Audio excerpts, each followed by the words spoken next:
Hello students, তোমাদের সবাইকে আমাদের চ্যানেলে ওয়েলকাম জানাই।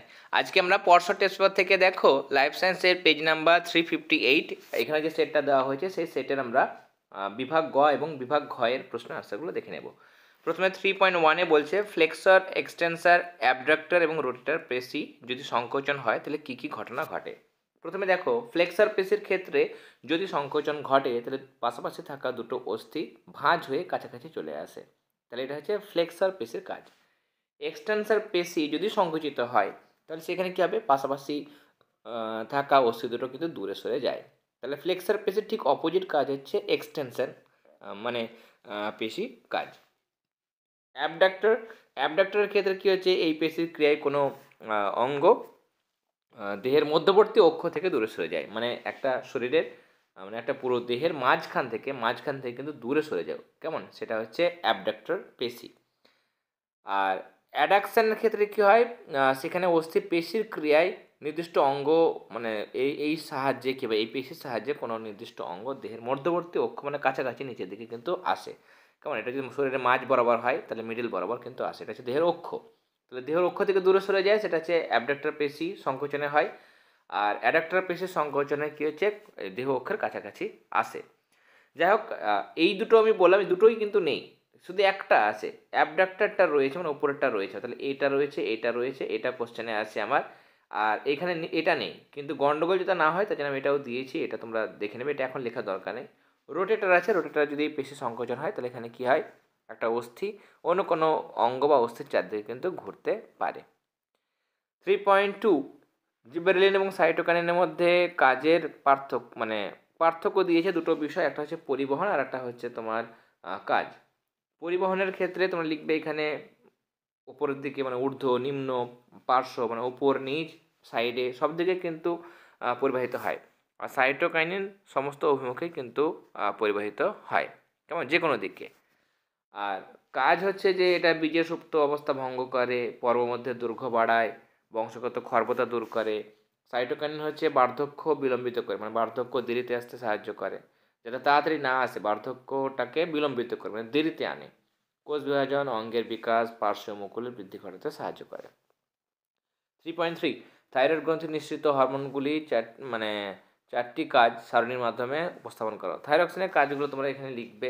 থাইরয়েড গ্রন্থি থেকে থাইরক্সিন হরমোন খরিত হয়। প্রথম কাজ হচ্ছে দেহের বৃদ্ধি, মানসিক পরিপূর্ণতা, যৌবনের লক্ষণসমূহ প্রকাশ, বিপাক নিয়ন্ত্রণ, এগুলোর কাছে কাজ। অক্সিজেনের ব্যবহার বাড়িয়ে তাপ উৎপাদন করা, এই জন্য এটা হচ্ছে, একে কী বলা হয়, ক্যালোরিজেনিক হরমোন বলা হয়। ক্যালোরি মানে হচ্ছে তাপ, তাই না, শক্তি উৎপাদন করে। থাইরক্সিন মৌল বিপাক হার নিয়ন্ত্রণ করে, অন্ত্র থেকে গ্লুকোজ শোষণ করে গ্লুকোজের পরিমাণ কিন্তু বাড়ায়। এছাড়া লোহিত রক্তকণিকার পূর্ণতা প্রাপ্তিতে কিন্তু থাইরক্সিন বিশেষ ভূমিকা পালন করে। এরপরে 3.4, একটি নিউরো ট্রান্সমিটারের উদাহরণ এবং স্নায়ুতন্ত্রে সাইন্যাপস না থাকলে কী ঘটতো। নিউরো ট্রান্সমিটারের এক্সাম্পল তোমরা লিখবে অ্যাসিটাইল কোলিন। আর সাইন্যাপস যদি না থাকতো, সাইন্যাপস অ্যাকচুয়ালি করে কি, সাইন্যাপস হচ্ছে একটা নিউরনের অ্যাকশন শেষ হলো আর একটা নিউরনের কোষ দেহ এবং অ্যাকশন হয়। যাই হোক, তাহলে একটা নিউরনের ওপর দিকে একটা নিউরনের শেষ আর একটা নিউরনের শুরু, তাহলে মাঝে যে সংযোগস্থল সেটা হচ্ছে সাইন্যাপস। যদি সাইন্যাপস না থাকতো তাহলে স্নায়ু উদ্দীপনা এখান থেকে এই পরের স্নায়ুতে আসতে পারতো না, মানে পরের নিউরনে কিন্তু আসতে পারতো না, তাহলে জীব কিন্তু সামগ্রিকভাবে সাড়া দিতে অক্ষম হয়ে যেত, সাড়া দিতে পারতো না। এরপরে দুটো ব্যাখ্যা করতে বলেছে শব্দ, কাইনেটোকর এবং অ্যালিল। কাইনেটোকর মানে কি, এখানে সেন্ট্রোমিয়ারের মধ্যে থাকা চাকতির মতো একটা গঠন, এখানে চারটে এরকম মানে গঠন থাকে, যা কোষ বিভাজনের সময় বেমতন্তুতে লেগে থাকে, বেমতন্তুতে সংলগ্ন হয়। তাহলে সেন্ট্রোমিয়ারে থাকা চাকতির মতো যে চারটি গঠন কোষ বিভাজনের সময় বেমতন্তুতে সংলগ্ন হয় সেটাই হচ্ছে কাইনেটোকর। অ্যালিল কি, সমসংস্থ ক্রোমোজোমের নির্দিষ্ট বিন্দুতে মানে লোকাসে থাকা একই জিনে যে বিভিন্ন রূপভেদ তাকে বলা হয় অ্যালিল। কেমন, যারা পারবে না পুরোটা তারা একটা সংক্ষেপেও লিখতে পারো যে একই জিনের বিভিন্ন রূপভেদকে অ্যালিল বলে, কেমন, বা সমসমস্ত জিনের মধ্যে থাকা একই জিনের সমসমস্ত ক্রোমোজোমে থাকা একই জিনের বিভিন্ন রূপভেদকে অ্যালিল বলে। কোষ বিভাজনে মাইক্রোটিউবুল কী ভূমিকা পালন করে। মাইক্রোটিউবুল উদ্ভিদ কোষের মধ্যে থাকে, যা বেমতন্তু গঠনে সাহায্য করে। প্রাণীদের ক্ষেত্রে বেমতন্তু সেন্ট্রোজোমের মাধ্যমে গঠিত হয়, আর উদ্ভিদের ক্ষেত্রে মাইক্রোটিউবুলের মাধ্যমে বেমতন্তু গঠিত হয়।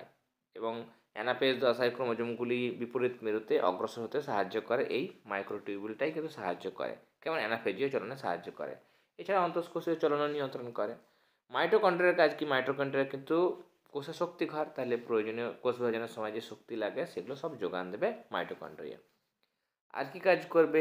বিভাজনকালে ব্যামতন্তু গঠন, ব্যামের সঞ্চালনে যে শক্তি প্রয়োজন সেগুলো কিন্তু মাইটোকন্ড্রিয়া থেকে নির্গত হয়। কেমন? ব্যামতন্তু গঠন বলো বা ব্যামের সঞ্চালনেও যে শক্তি লাগে সব মাইটোকন্ড্রিয়া থেকেই আসে। এরপর 3.7 আমরা আগেও পেয়েছিলাম, মানে লাস্ট হয়তো দু একটা ক্লাস তোমরা পিছনের দিকে গেলেই পাবে এটা।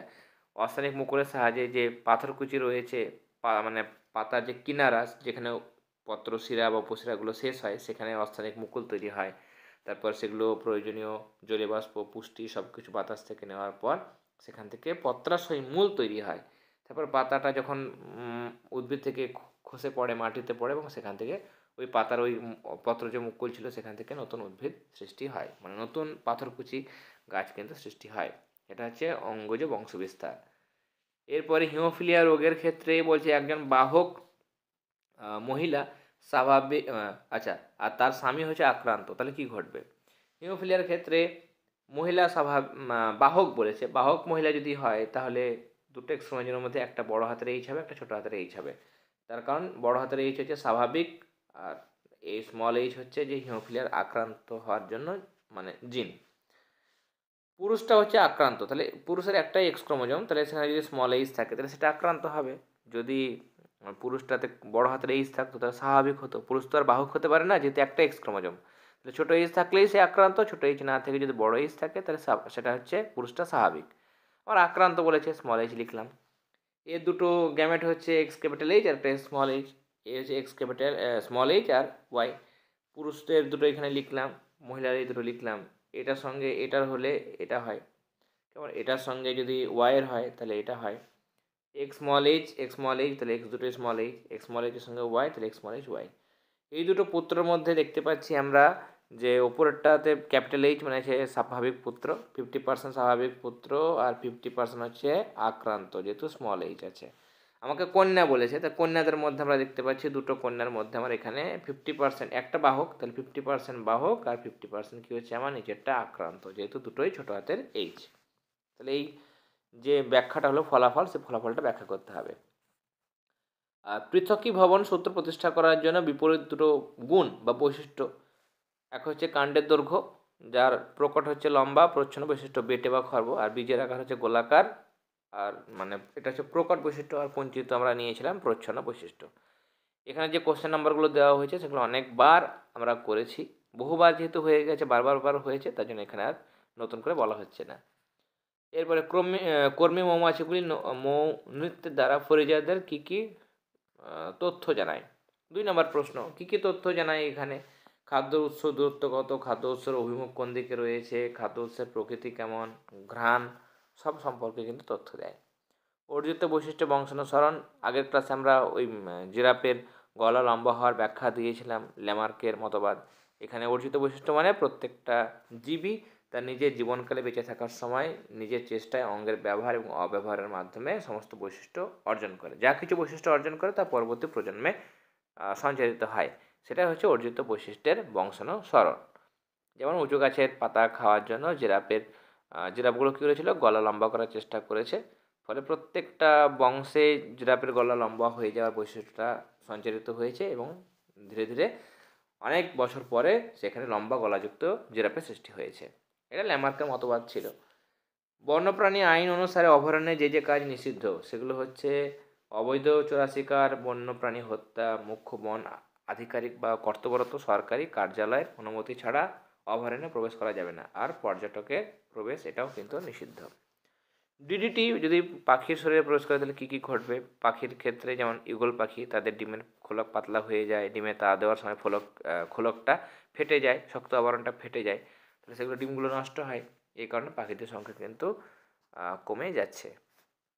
এরপর এগুলো হয়ে গেছে অলরেডি। 4.2 এর অথবার যে পোর্শনটা, জল পরাগী এবং পতঙ্গ পরাগী ফুলের মধ্যে পার্থক্য বিষয় বলেছে। প্রথম হচ্ছে বর্ণ, জল পরাগী তাহলে এগুলো বর্ণহীন এবং অনুজ্জ্বল হবে, আর পতঙ্গ পরাগের ক্ষেত্রে কি হয়, বর্ণযুক্ত এবং উজ্জ্বল প্রকৃতির হয়। কেমন? আর নেক্সট হচ্ছে গন্ধ, এখানে কোনো গন্ধ থাকে না, এটা মিষ্টি গন্ধযুক্ত হয়। পরাগরেণু কি হয়, এখানে পরাগরেণুটা কিন্তু ছোট হয়, আর মোমের প্রলেপযুক্ত থাকে, যেহেতু জলের মধ্যে থাকে যাতে পরাগ নষ্ট না হয় তার জন্য মোমের প্রলেপ দেওয়া থাকে। আর এখানে পরাগরেণু কাঁটাযুক্ত আর আঠালো হয়। আরেকটা বলেছিল পার্থক্য বিষয়, এটা আমি নিচে লিখিয়ে দিয়েছি। এখানে কীটপতঙ্গ সহজে আকৃষ্ট হয় না, আর এটা যেহেতু পতঙ্গ পরাগী তার মানে কীটপতঙ্গ সহজে আকৃষ্ট হয়।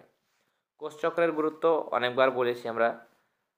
হিমোফিলিয়া রোগের কারণ হচ্ছে যে এক্স ক্রোমোজোম বাহিত প্রচ্ছন্ন জিন ঘটিত রোগ।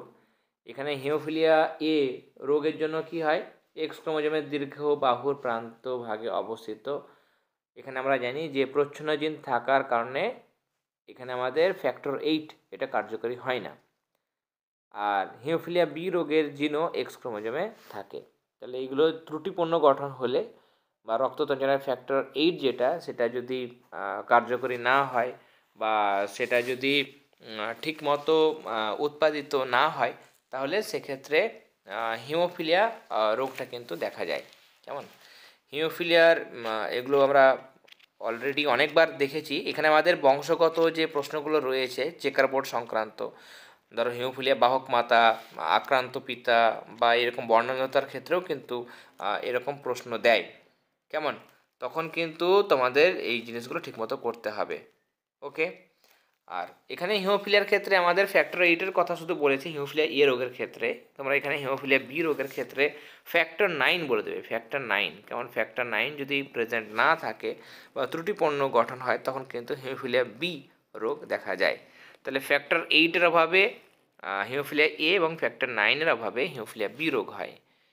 এরপরে মানুষের আচরণ সঙ্গে শিম্পাঞ্জির আচরণের মিল, কী কী মিল রয়েছে আমাদের সেটা দেখতে হবে। এখানে সারণীর আকারে লিখতে বলেছে, ছকের আকারে। তোমরা ছকের আকারে লিখতে পারো। 1 নম্বর পয়েন্ট, তার নিচে 2 নম্বর পয়েন্টটা দেবে, তার নিচে 3 নম্বর পয়েন্ট, এরকমভাবে লিখবে। 3টে বৈশিষ্ট্য। কেমন এক হচ্ছে ওই যে বাদামের খোলা ভেঙে খাওয়া, ফিশিং টুল ব্যবহার করে উই পোকা ঢিবি থেকে উই পোকা শিকার ধরে খাওয়া, অসুখ হলে ভেষজ উদ্ভিদ সেগুলো বেছে নিয়ে তাদের পাতা ছিঁড়ে খাওয়া, এগুলো লিখবে। 4.4-এর এখানে আমাদের প্রশ্ন আছে যে আচরণগত অভিযোজনের ক্ষেত্রে এটি গুরুত্বপূর্ণ কেন। তার কারণ এর মাধ্যমে তাদের অস্তিত্ব রক্ষা হয়, তারা যোগাযোগ সাধন করে, ভাব বিনিময়, সমস্যা সমাধান ইত্যাদি কাজ করে। শিম্পাঞ্জিদের সন্তান লালন পালন, গাছের ডাল দিয়ে উই পোকা ধরে খাওয়া, বাদাম দিয়ে খোলা ভাঙা, শিকার করা ইত্যাদি আচরণই বিবর্তনের ধারায় মানুষের আবির্ভাবের পথকে প্রশস্ত করে। ল্যামার্কবাদ ডারউইনবাদের পার্থক্য আমরা লাস্ট ক্লাসে ডিসকাস করেছিলাম, মানে এই সংক্রান্ত বিষয়ে আলোচনা করেছিলাম। হুবহু কোশ্চেনটা পেয়েছিলাম, পাইনি। এখানে একবার দেখে নিচ্ছি আমরা। এখানে জীব মাত্রই প্রকৃতির সঙ্গে সামঞ্জস্য রক্ষা করে বেঁচে থাকে। পরিবেশের তারতম্য অনুযায়ী জীবদেহের অভিযোজনগত তারতম্য ঘটে। আর এখানে হচ্ছে জীবন সংগ্রামে যারা জয়ী হয় তারাই কিন্তু সামঞ্জস্য রক্ষা করে পৃথিবীতে বেঁচে থাকে, যারা অনুকূল প্রকরণ দেখায়। এরপরে ব্যবহার অব্যবহারের ফলে অঙ্গের পরিবর্তন ঘটে। যার ব্যবহার বেশি হয় সেটা সুগঠিত হয়, আর যার ব্যবহার কম হয় বা যাদের প্রয়োজনীয়তা হারিয়ে যায় তারা নিষ্ক্রিয় অঙ্গে পরিণত হয়। অর্জিত পরিবর্তনগুলি বংশানুক্রমে সঞ্চারিত হয়ে অভিব্যক্তি ঘটে। আর এখানে বিভিন্ন ধরনের জীবন সংগ্রামের জন্য ভেদ বা প্রকরণ লক্ষ্য করা যায়, যেটা হচ্ছে অভিব্যক্তির প্রধান কারণ, এটা বলেছিলেন। এখানে নিষ্ক্রিয় অঙ্গগুলি যেটা ব্যবহার মানে অতীতে ব্যবহার ছিল কিন্তু সেগুলি বর্তমান ধীরে ধীরে মানে ধীরে ধীরে তো এগুলোর ব্যবহার কমে যাওয়ার ফলে নিষ্ক্রিয় অঙ্গে পরিণত হয়েছে বা লুপ্তপ্রায় অঙ্গে পরিণত হয়েছে। আর এখানে নিষ্ক্রিয় অঙ্গের উৎপত্তি সম্পর্কে কিন্তু ডারউইন সঠিক কোনো ব্যাখ্যা দিতে পারেননি। হট ডাইলুট স্যুপ আমরা আলোচনা করেছি, তোমরা এখান থেকে দেখে নাও। 4.5-এ যে কোশ্চেন, সুন্দরবনের 3টি পরিবেশগত সমস্যা এবং তাদের ফলাফল বলেছে কী কী ঘটে। যেমন খাদ্যের সংখ্যার ভারসাম্য ব্যাঘাত হওয়া। এখানে কি হয়, এখানে বলছে যে সুন্দরবনের ক্ষেত্রে বাস্তুতন্ত্রের ক্রমাগত স্বাদু জল মানে মিষ্টি জলের অভাব হচ্ছে, লবণাক্ত পরিমাণটা বেড়ে যাচ্ছে, ফলে তৃণভূমির অধিকাংশ নষ্ট হচ্ছে এবং বিভিন্ন প্রাণী বুনো মোষ, চিতল, হরিণ, গন্ডার এগুলোও কিন্তু খাদ্যের অভাবে মারা যাচ্ছে। মাছ, কাঁকড়া এগুলোও কিন্তু অতিরিক্ত পরিমাণে যেহেতু মানুষ সংগ্রহ করছে তার জন্য বাঘের স্বাভাবিক খাদ্য কমে যাচ্ছে, যেহেতু মানুষ সেগুলোকে চোরা শিকার করছে, তাই না। নগরায়নের জন্য লবণাম্ব উদ্ভিদের ধ্বংস হচ্ছে, বাস্তুতন্ত্র বিঘ্নিত হচ্ছে।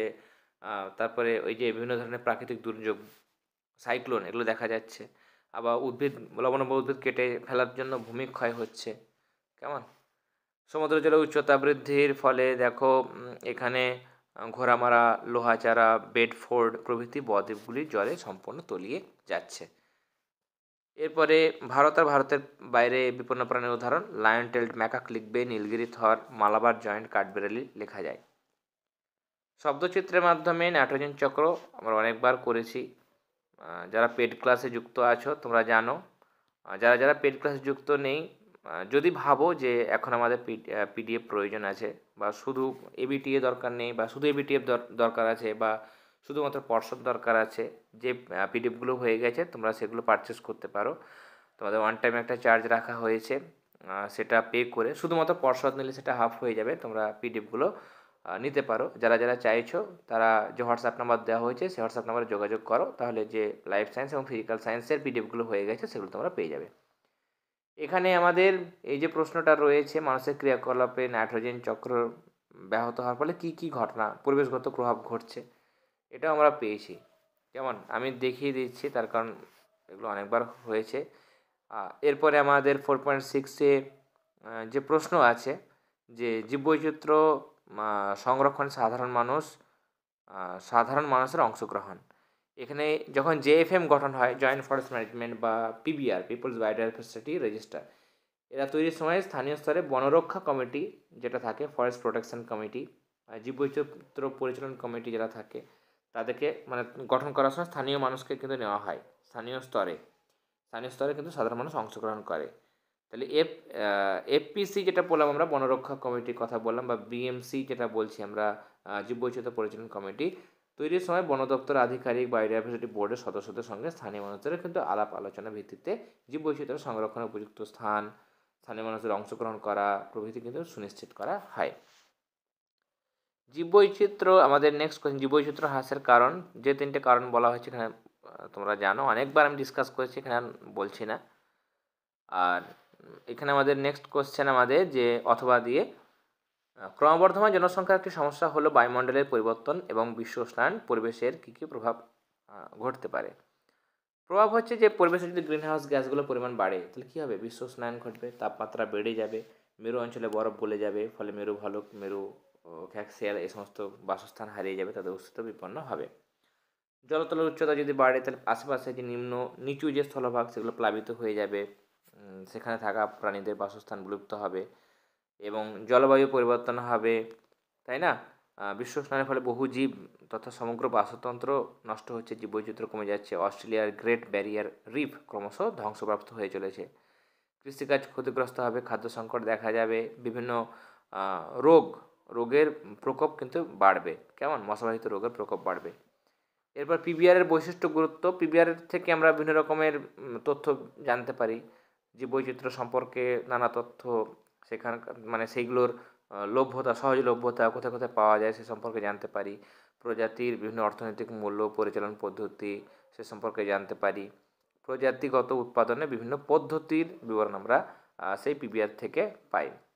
আর গুরুত্ব বা ভূমিকা এখানে ওটা একই রকমের, ওই স্থানীয় জীববৈচিত্র্য সম্পর্কে সঠিক ধারণা দেয়, বিপন্ন জীবগুলি সংরক্ষণের ব্যবস্থা নেওয়া হয়, তারপরে সাধারণ মানুষকে সচেতন করা হয়, অংশগ্রহণ করতে উৎসাহ করা হয় পিবিআরের মধ্যে, এবং জীববৈচিত্র্য অর্থনৈতিক কারণে সুস্থায়ী ব্যবহার, এগুলো হচ্ছে পিবিআরের ভূমিকা বা গুরুত্ব।